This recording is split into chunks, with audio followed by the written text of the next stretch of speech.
आज आकलन 2 कर रहे हैं, ठीक है। सही उत्तर चुनना है। तैरने वाले को क्या कहते हैं? तैराक। तैराक, तैराक।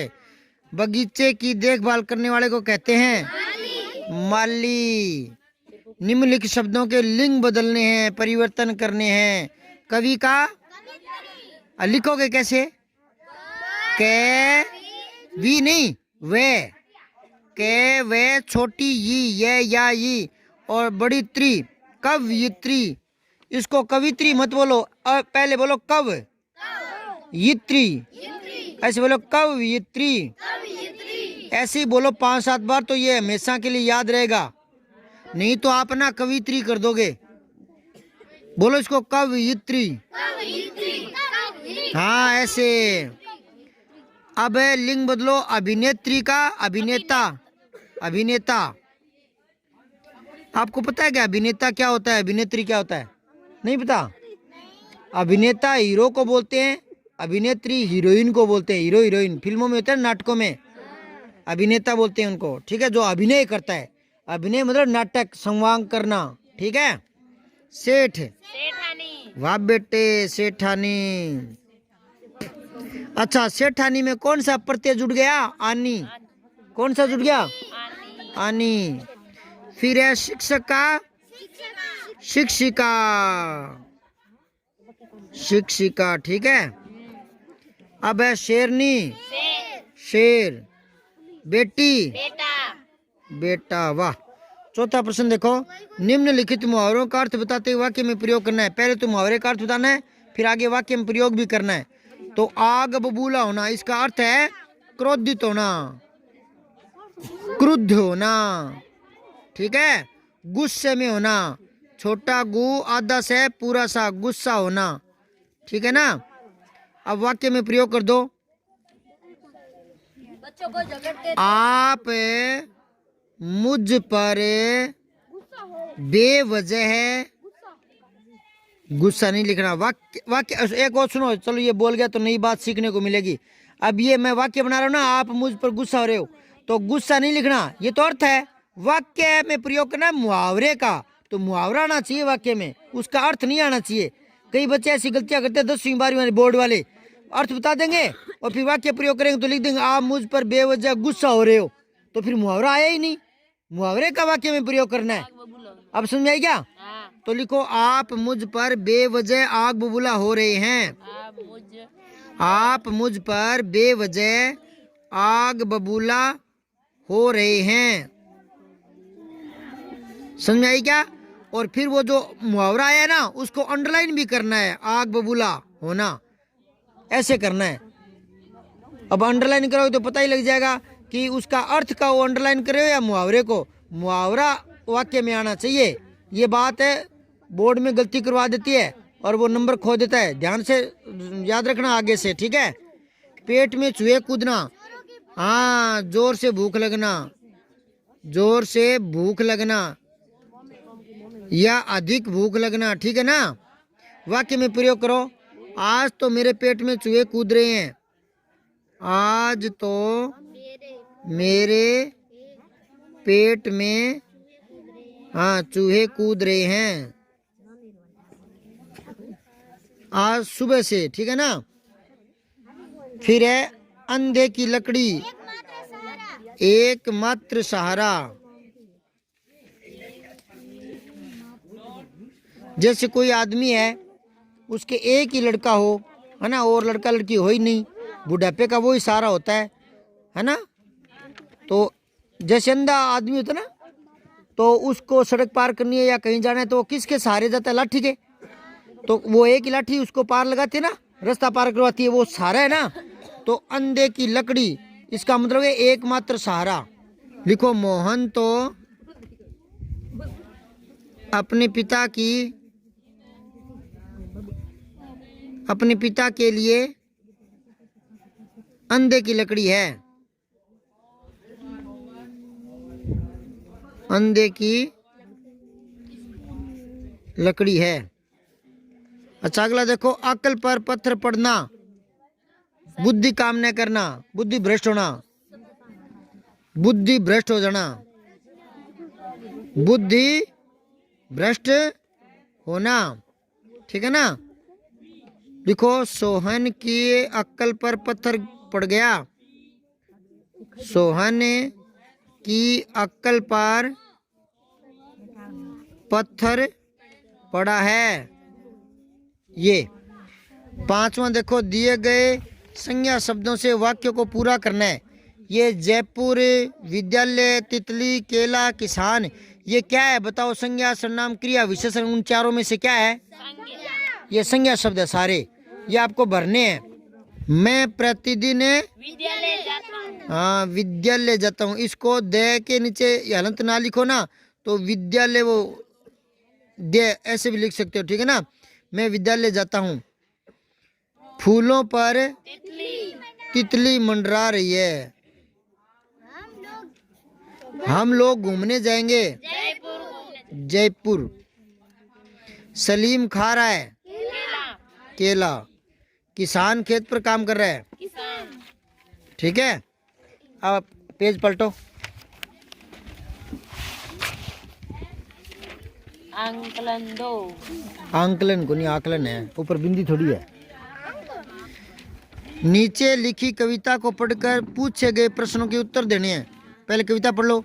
चाहा नहीं मैं सुरबाला के गहनों में गूंथा जाऊं, चाहा नहीं प्रेमी माला में बिंद प्यारी को ललचाऊं, चाहा नहीं सम्राटों के शव पर हे हरि में डाला जाऊं, चाहा नहीं देवों के सिर पर चढ़ूं भाग्य पर इठलाऊं, मुझे तोड़ लेना वनमाली उस पथ पर देना तुम फेंक, मातृभूमि पर शीश डालने जिस पथ जावे वीर अनेक। ये फूल की अभिलाषा है, फूल की इच्छा है। फूल क्या कहता है कवि से? कहता है कि मुझे ये चाह नहीं है कि मैं किसी सुरबाला के, किसी लड़की के बालों में गूंथा जाऊं। लड़कियां बालों में गजरा से लगाती है ना, तो कहती है, फूल कहता है मुझे इच्छा नहीं है कि मैं किसी सुंदर स्त्री के बालों में मेरी शोभा बढ़ाऊं। नहीं, मुझे तो पैरों के नीचे रोंद दो भले ही, पर मैं उस पथ पर डाला जाना चाहता हूँ जिस पथ पर वीर मातृभूमि की रक्षा के लिए जाते हैं, कदम बढ़ाते हैं। मुझे उस रास्ते पर फेंक दो। फूल की कितनी इच्छा है देश के लिए ना, त्याग होने की है कि नहीं। फूल कहता है कि मैं ये नहीं चाहता कि माला बनकर देवताओं के गले में डाला जाऊं या मैं मंदिर में चढ़ाया जाऊं। मेरी तो इच्छा है कि मुझे रास्ते पर फेंक दो। लेकिन कौन से रास्ते पर है? जिस रास्ते पर है मातृभूमि के लिए बलिदान होने के लिए वीर पुरुष जाते हो, उस रास्ते पर फेंक दो भले। मैं तो पैरों में कुचला जाना भी पसंद करूंगा, लेकिन पैर किसके होने चाहिए? वीरों के, जो मातृभूमि की रक्षा करते हैं। उनके पैरों के नीचे कुचला जाना भी मुझे क्या है? अच्छा पसंद है, अच्छा लगता है। नन्हे नन्हे बच्चों के समझ में आ रहे हैं सारे? पक्की बात है। तो अब इनके उत्तर लिखो। कविता में अभिलाषा का वर्णन किया गया है। किसकी अभिलाषा है? पुष्प की। सुरबाला की नहीं बेटा, पुष्प की। पुष्प क्या होता है? फूल। पुष्प की इच्छा है। अभिलाषा क्या होता है? इच्छा। अभिलाषा के अंडरलाइन करो और इसके ऊपर छोटा सा लिख दो, छोटी ई, आधा च और छा, इच्छा। पुष्प की इच्छा है इसमें। पूरी कविता में क्या बताई गई है? पुष्प की इच्छा, फूल की इच्छा, फूल की अभिलाषा। क्या? अब कोई आपको कहे कि इस कविता का शीर्षक क्या है, तो फूल की अभिलाषा। शीर्षक वो होता है जो मूल बात होती है। पूरी कविता में मूल बात क्या है? फूल की इच्छा बताई गई है। और शीर्षक हमेशा छोटा सा होता है, एक दो शब्दों का ही, है ना। शीर्षक के कभी वाक्य नहीं होते। जैसे आपकी किताब में हिंदी में पाठों के नाम होते हैं ना, नाम है, उनको शीर्षक ही बोलते हैं। नामों को, पाठों के जो नाम है ना, एक वो कहानी है ना आपके अंडों वाली, 3 अंडों वाली, उसका नाम क्या है? नादान दोस्त। तो जो किताब में पाठ का नाम है नादान दोस्त, वो क्या है? शीर्षक है। पाठ का क्या है वो? क्योंकि उसमें 2 बच्चों की नादानी की दोस्ती दिखाई है ना, तो मूल बात लिख देते हैं ना, 1-2 शब्दों में, वो शीर्षक होता है। तो इस कविता का शीर्षक क्या था? हाँ, पुष्प की अभिलाषा। और ये 10वीं में काम आएंगे, 11वीं में काम आएंगे, 12वीं में काम आएंगे, आगे कंपटीशन में काम आएंगे। एक पैराग्राफ देगा, उसमें से प्रश्न पूछेगा और साथ में एक शीर्षक भी पूछ लेगा कि इस गद्यांश का या पद्यांश का शीर्षक क्या है। अब इसे थोड़ी समझ बढ़ानी शुरू करोगे ना। पुष्प का पर्यायवाची नहीं है। कौन सा नहीं है? हाँ, कुछ सुमन तो है, फूल भी है, कुसुम भी है। वट, वट किसको कहते हैं? बड़ के पेड़ को। वट किसको कहते हैं? हाँ, वट वृक्ष। अब अगला है, वीरों की चरण धूलि लेना कौन चाहता है? पुष्प। इस कविता में पुष्प की क्या अभिलाष है कि वह उस रास्ते पर फेंक देना चाहता, अपने आप को फेंका देना चाहते हैं जिस रास्ते पर वीर पुरुष मातृभूमि के लिए शीश चढ़ाने जाते हो। ऐसे लिखो, पुष्प चाहता है, लिख लो, मैं बोल रहा हूं, पुष्प की अभिलाषा है कि, अभिलाषा है कि, छोटी की आएगा, यहाँ कोई बात जोड़ते हैं तो छोटी की आती है, संबंध दिखाते हैं तो बड़ी की आती है। पुष्प की अभिलाषा है कि वह उस पथ पर डाला जाना चाहता है जिस पथ पर अनेक वीर मातृभूमि के लिए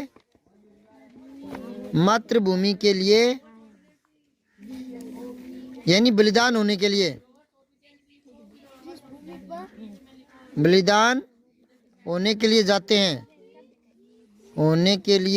जाते हैं, ये लिखना है। अब 10वां प्रश्न है, अर्थ लिखिए। सुरबाला, सुर कहते हैं देवताओं को, तो लिखो देवकन्या। देवकन्या, बाला मतलब कन्या। मातृभूमि, जन्मभूमि। मातृभूमि किसको कहते हैं? आपकी जन्मभूमि कौन सी है? भारत माता। पाकिस्तान के हो, अफगानिस्तान, चीन के, अमेरिका के, कहाँ के हो? भारत के। हाँ, तो आपकी मातृभूमि भारत है। वन माली, वन का माली, वन का माली जानते हो क्या? हाँ, जो वन को लगाता है उसकी रक्षा करता है। इठलाऊं, घमंड करूं। इठलाना, घमंड करना, घमंड करना या इतराना, इतराना, ठीक है। सम्राट होता है बादशाह, राजा। बादशाह कह दो या राजा कह दो या नरेश कह दो, ये पर्यायवाची है नरेश। एक इसका पर्यायवाची है भूप। भूप भी राजा को ही कहते हैं। भूप किसको कहते हैं? राजा को। हाँ, मेरा नाम भी ऐसे ही रखा हुआ है, राजा ही था मैं पिछले जन्म में। शीश, सिर, ये पूरा हो गया और ये गतिविधि करेंगे कल। सुरबाला, देव कन्या। अच्छा सुनो, ये भी छोटा सा एक कर लो, गतिविधि एक कर लो। मैं बोल रहा हूँ, सुनते रहना ध्यान से।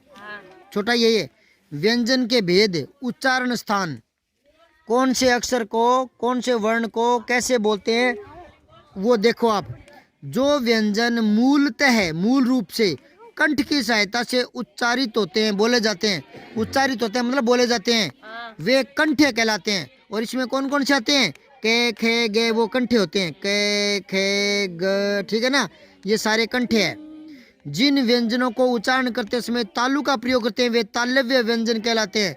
तालव्य में कौन से होते हैं? च, छ, ज, झ, ये वाले, ठीक है, पांचों। फिर है, जिन व्यंजनों का उच्चारण स्थल मूर्धा से होता है वे मूर्धन्य कहलाते हैं। उनमें आते हैं ट, ठ, वो आते हैं ट, ठ, ड, ढ, ण, समझ गया क्या? फिर है, जिन व्यंजनों का उच्चारण दांतों से होता है उन्हें दंते कहते हैं। दंते में आता है त, थ, द, ध, न, ठीक है। फिर है, जिन व्यंजनों का उच्चारण होठों से होता है वो ओष्ठ्य कहलाते हैं। प, फ, ब, ये सारे, हाँ, समझ गए क्या? फिर है, जिन उच्चारण की दृष्टि से जिन व्यंजनों की स्थिति स्वर और व्यंजन के बीच की होती है उन्हें अंतस्थ कहते हैं। ये होते हैं य, र, ल, व, ये चार होते हैं, ठीक है ना। फिर है, जो व्यंजन उच्चारण के समय मुख से ऊष्मा उत्पन्न करके उच्चारित होते हैं वो है श, श और से, ठीक है, और है, ये होते हैं। समझ गए क्या? अब वो क्या कह रहे हैं? शिक्षक ऊपर दी गई जानकारी को उदाहरण सहित बच्चों को साझा करेंगे। इस प्रक्रिया की आवृत्ति को छात्रों की आवश्यकता अनुसार करेंगे। ये आपको बोर्ड पर करके दिखाएंगे सारे। दोबारा एक बार यहाँ पढ़ के देख लो। तलवार की नोक पर या एटम बम के डर से कोई हमारे देश को झुकाना चाहे, दबाना चाहे, ये देश हमारा दबने वाला नहीं।